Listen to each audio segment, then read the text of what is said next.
તો આજે આપણે વાત કરશું મેચ નંબર 58 ની, જે છે પંજાબ વર્સિસ દિલ્હી, જે રમાશે ધર્મશાળા સ્ટેડિયમ, હિમાચલ પ્રદેશ. પીચ રિપોર્ટની વાત કરવા જઈએ તો ટોટલ આ ગ્રાઉન્ડ ઉપર 12 મેચ રમાણા છે, જેમાંથી પહેલી બેટિંગ વાળાએ 8 મેચ જીત્યા છે અને બીજી બેટિંગ વાળાએ 5 મેચ.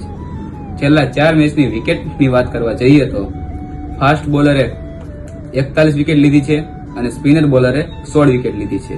બંને ટીમ પાસેથી આપણે 180 થી 200 રન સુધીની આશા રાખી શકીએ છીએ. ઇમ્પોર્ટન્ટ પ્લેયર તમને સ્ક્રીન ઉપર આપેલ છે. હવે આપણે વાત કરશું આજના મારા પ્રેડિક્શનની. પંજાબ તરફથી પ્રોબ સિમરન સિંઘ 30+ રન મારશે અને એમનો સાથ આપશે શ્રેયસ અય્યર. આજનું મારું બીજું પ્રેડિક્શન, હર્ષદીપને ઓછામાં ઓછી 2 વિકેટ મળશે અને એમનો સાથ આપશે યુઝવેન્દ્ર ચાહલ. દિલ્હી તરફથી અક્ષર પટેલ અને મિચેલ સ્ટાર્કને પાકી વિકેટ મળશે. આ મેચની વિનર ફર્સ્ટ બેટિંગ કરવાવાળી ટીમ રહેશે.